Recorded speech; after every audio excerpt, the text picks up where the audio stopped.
Hello everyone, welcome to my YouTube channel. So कैसे हैं आप सब? होप आप लोग बहुत अच्छे होंगे और आपकी तैयारी भी बहुत अच्छी चल रही होगी।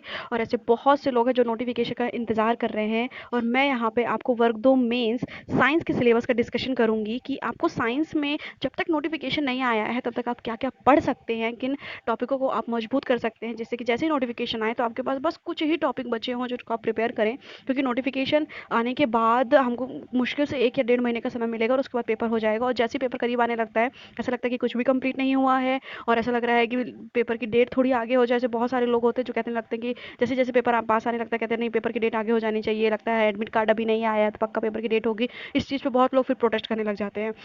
तो इससे बेटर है जब तक नोटिफिकेशन नहीं आया है, जब तक हम साइंस, वैसे भी साइंस में वैकेंसीज बहुत ज़्यादा कम है। और अगर आपको अपना रिजल्ट अच्छा करना है, आपको अगर आपको सिलेक्शन चाहिए, तो आपको पहले से ही प्रिपेयर होना पड़ेगा। इसलिए आप जो है यहाँ पे मैं आपको कुछ टॉपिक ऐसे बताऊंगी जो आप मेनली एनसीईआरटी से पढ़िए और उनके एमसीक्यू सॉल्व करिए। बहुत ही ज़्यादा हेल्प हो जाएगी। और जैसे ही नोटिफिकेशन आएगी आपके एक दो कुछ टॉपिक ऐसे मिलेंगे, दो तीन चार टॉपिक ऐसे हो जाएंगे अपन को मिल जाएंगे, फिर हम उसको अलग से प्रिपेयर कर सकते हैं, है ना। तो जब तक नोटिफिकेशन नहीं आया है, जब तक आप फिजिक्स, केमिस्ट्री और बायोलॉजी में आप इन कुछ टॉपिकों को पढ़ लीजिए और इनके हार्ड से हार्ड न्यूमेरिकल सॉल्व कर लीजिए और हार्ड से हार्ड थ्योरी पढ़ लीजिए अच्छे से, और पूरी एनसीईआरटी की एक एक लाइन। और मैं तो कहती हूँ आप बस एनसीईआरटी को ही फॉलो करिए, एनसीईआरटी के सॉल्यूशंस देखिए और कुछ नहीं। मुझे नहीं लगता कि इससे ज़्यादा कुछ और चीज़ की ज़रूरत है। मैं एक प्राइवेट टीचर हूँ और मैं 11th 12th बायो पढ़ाती हूँ बच्चों को, और 10th और 8th 9th की भी बायो पढ़ा रही हूँ, साइंस पढ़ा रही हूँ। तो मेरी भी प्रिपरेशन बच्चों, आजकल एमपी बोर्ड में भी एनसीईआरटी ही हो गया है, तो मेरी all to all preparation NCERT की है।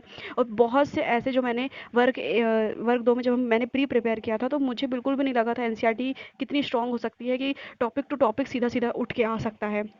तो मैंने ऐसी ऐसी खुद के लिए ही जॉब ढूँढ ली जहाँ पे मुझे बायो और एनसीईआरटी ही बार-बार देखना पड़े। तो मैं बच्चों को पढ़ाती हूँ, तो इससे मेरे कुछ शॉर्ट नोट्स भी कंप्लीट हो जाते हैं। मैंने शॉर्ट नोट्स बनाना शुरू कर दिया, टॉपिक की बेटर से बेटर अंडरस्टैंडिंग शुरू कर दी है, जिससे मैं बच्चों को भी मैं एक अच्छा मटेरियल दे पा रही हूँ उनके 12th बोर्ड के लिए, 10th बोर्ड के लिए। और मेरे खुद के लिए भी वो बहुत ज़्यादा बेनिफिशियल है। और मुझे जहाँ तक ये लगता है कि आप कुछ इन टॉपिक्स को प्रिपेयर कर लोगे तो आपकी आधे से ज़्यादा तैयारी हो जाएगी और आधी तैयारी आपकी नोटिफिकेशन के बाद हो जाएगी। और सोर्स आप सिर्फ एनसीईआरटी ही रखिएगा, इसके सिवा कुछ भी नहीं रखें। हाँ, एक्सटर्नल आप एमसीक्यूज़ के लिए दे सकते हो, टेस्ट सीरीज़ लगा सकते हो, तो वो आप लगाइए, लेकिन सोर्सेज एनसीईआरटी रखिए और कुछ इन टॉपिक को आप ध्यान पे रखिए। क्योंकि एज अ प्राइवेट टीचर मैंने 1 साल 2 साल से पढ़ा रही हूँ, तो थोड़ा एक्सपीरियंस हो गया कि एनसीईआरटी कितना बड़ा रोल प्ले करती है। क्योंकि क्वेश्चन वहीं कहीं ना कहीं होता है और वो उठ के आ जाता है और हमें लगता है कहाँ से आ गया। तो एनसीईआरटी की लाइन बाई लाइन पढ़ लीजिए। तो कुछ ये टॉपिक है जो मैं आपको बताने जा रही हूँ, जो है ये फिजिक्स के, केमिस्ट्री के और ये हैं बायो के, है ना। तो अगर हम पहले फिजिक्स की बात करें, फिजिक्स का बहुत छोटा सा चैप्टर, छोटा सा सिलेबस है। हालांकि सिलेबस टॉपिक थोड़े से हैं, लेकिन उसका डिस्क्रिप्शन और उसके पूरा डिटेलिंग और एक्सप्लेनेशन आपको अच्छे से एनसीईआरटी के थ्रू ही पढ़ना पड़ेगा। तो आप यूनिट्स एंड मेजरमेंट्स कर सकते हैं, आप मोशन कर सकते हैं, force and law of motion कर सकते हैं, gravitation chapter, work energy power, sound, light, human I, electricity, magnetic effect of current. कुछ ये 10 ऐसे चैप्टर है जो आपको क्लास 10th 9th में मिल जाएंगे। और इनकी एनसीईआरटी उठाइए और कुछ 11th 12th की एनसीईआरटी इन्हीं से रिलेटेड चैप्टरों को उठा लीजिए और उसी को ही डीपली पढ़ लीजिए। क्योंकि इन सब से जुड़े कहीं ना कहीं कोई न्यूमेरिकल्स आ जाएंगे पेपर को टफ बनाने के लिए, और थ्योरी भी बहुत अच्छी आ जाएगी, है ना।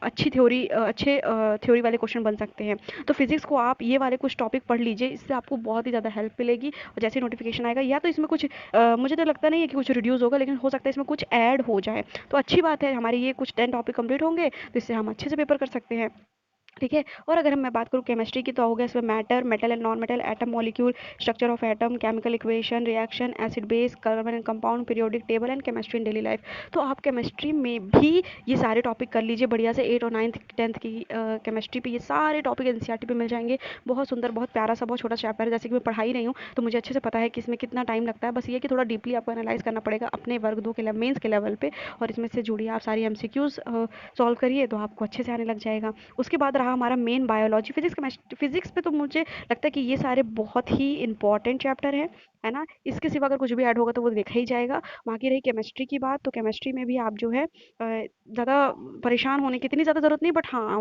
लेकिन अब है हमारा मेन बायोलॉजी। बायोलॉजी में आपको cell, plant, animal tissue, living world, life process, nutrition, digestive system, respiratory system, circulatory system, excretory system, nervous system, transportation in plant, coordination, hormone animal, reproduction in plant and animal, heredity and evolution, micro organism और vitamins, disease, improvement in food resources.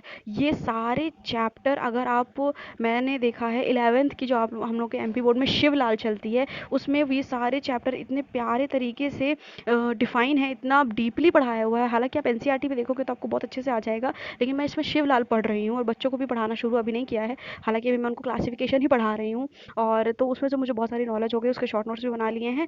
और ये जो है शिवलाल पे बहुत ही प्यारे, अगर आपकी पुरानी 12th की शिवलाल की कॉपी रखी हुई है, बुक रखी हुई है, आपने अगर एमपी बोर्ड से पेपर दिया तो बहुत ही प्यारी है, उसमें बहुत अच्छा डिस्क्रिप्शन है। मुझे नहीं लगता उसके बाद कहीं पे भी जाने की ज़रूरत है, क्योंकि उसके पीछे एमसीक्यूज भी बहुत सारे हैं। तो ये रहे तीनों सब्जेक्ट के टॉपिक, आप इनको कंप्लीट कर लीजिए।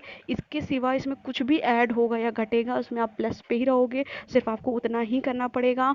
और बस आपको फिर लगाना है एमसीक्यू, जो बहुत ही इम्पॉर्टेंट है। बस इसमें बस आप इन सारे टॉपिक कर लीजिए और आपकी तैयारी बहुत ही सुंदर हो जाएगी, बहुत अच्छी हो जाएगी। और मेरी तैयारी तो कुछ ऐसी चल रही है, शॉर्ट ब्लॉग्स में डालती हूँ, मिनी ब्लॉग डालती हूँ, होप आप देख सकते हो। हालांकि अभी इतना अच्छे से नहीं डाला हुआ है, लेकिन अगर आप बोलोगे तो मैं ज़रूर अपनी प्रिपरेशन दिखाऊंगी, सारा शेड्यूल दिखाऊंगी। तो थैंक यू सो मच। और ये रहा कुछ है नोटिफिकेशन के आने के पहले, आप इनको जब तक पढ़ते रहिए, अपनी मजबूती बनाते रहिए टॉपिक पे। और मिलते हैं नेक्स्ट वीडियो पे। अगर आपको कुछ और चीज़ों की पूछना है, कमेंट करना है, तो आप मुझसे ज़रूर कमेंट कर सेक्शन पे मैसेज करके पूछ सकते हैं। और अब जो भी टॉपिक की ज़रूरत होगी मैं आपको नेक्स्ट वीडियो पे बताऊंगी। So thank you so much, मिलते हैं नेक्स्ट वीडियो पे। Hope all the best for your future, और आप लोग बहुत अच्छी पढ़ाई करें और अच्छे से मन लगा के पढ़ाई करिए, क्योंकि अपने पास ये लास्ट चांस है। और अब चुनाव के बाद अब पता नहीं क्या होता है क्या नहीं होता, लेकिन जो चीज़ मिली है उस पर आप बस अपनी जान झोंक दीजिए और बहुत अच्छे से पढ़िए। मिलते हैं नेक्स्ट वीडियो में। Thank you so much.